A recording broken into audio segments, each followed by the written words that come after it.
नमस्कार दोस्तों, सुविचार विद प्रीशा में आपका स्वागत है। हमें चरण स्पर्श क्यों करने चाहिए? किसी के पैर छूने से पहले जरूर जान लीजिए बातें। चरण स्पर्श करने से भी जाग सकती है हमारी किस्मत। शास्त्रों के अनुसार चरण स्पर्श करने का महत्व व लाभ फायदे। हमें किसके चरण स्पर्श करने चाहिए और किसके चरण स्पर्श नहीं करने चाहिए, आइए जानते हैं आज के इस वीडियो में। हमें किन लोगों के पैर छूने चाहिए? माता पिता के साथ ही घर परिवार के उम्र में बड़े लोगों, गुरु, संत, महात्मा जिनका हम सम्मान करते हैं, जिन्हें हम अपना आदर्श मानते हैं, जिनका स्वभाव हमें पसंद है, जिनका काम और जीवन शैली हमें प्रभावित करती है, जो लोग ज्ञानी हैं, शास्त्रों के जानकार हैं, किसी सामान्य पद पर बैठे हैं।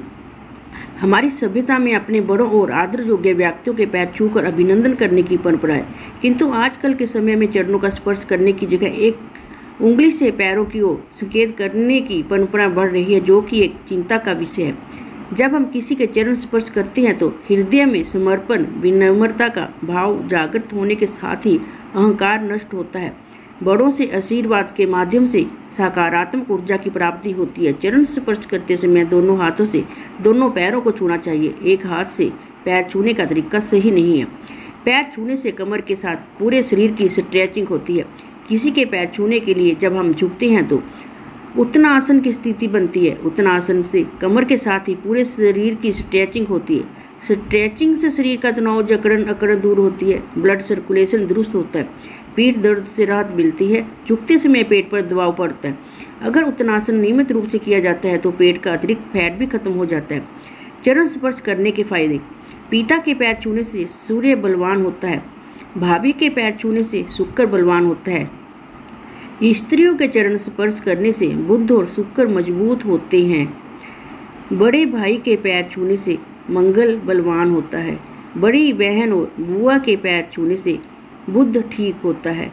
गुरु, संत और ब्राह्मणों के पैर छूने से देवगुरु बृहस्पति अच्छे होते हैं। दादा बुजुर्गों के पैर छूने से केतु तो शुभ होता ही है। दादी माँ, चाची, ताई के पैर छूने से चंद्र बलवान होता है। संत महात्माओं के चरण स्पर्श करने से हर तरह की बाधा दूर होती है। समस्त ग्रहों की पीड़ा शांत होती है। सदाचारी और ईमानदार व्यक्तियों के चरण स्पर्श करने से शनि, राहु, केतु नियंत्रित रहते हैं। जो पिता के चरण स्पर्श करे वह कभी संपत्तिहीन नहीं होता। जो माता के चरण स्पर्श करे वह कभी ममताहीन नहीं होता।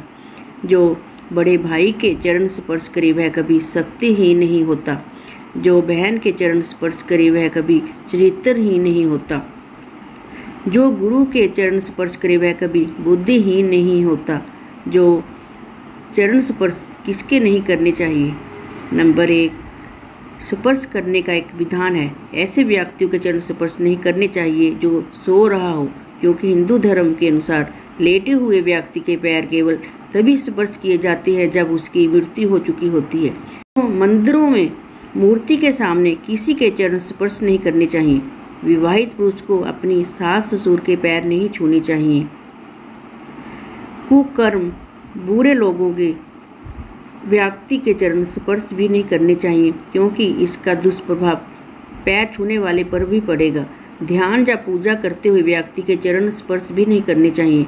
मामा के चरण स्पर्श भी नहीं करने चाहिए। पत्नी के चरण स्पर्श भी नहीं करने चाहिए।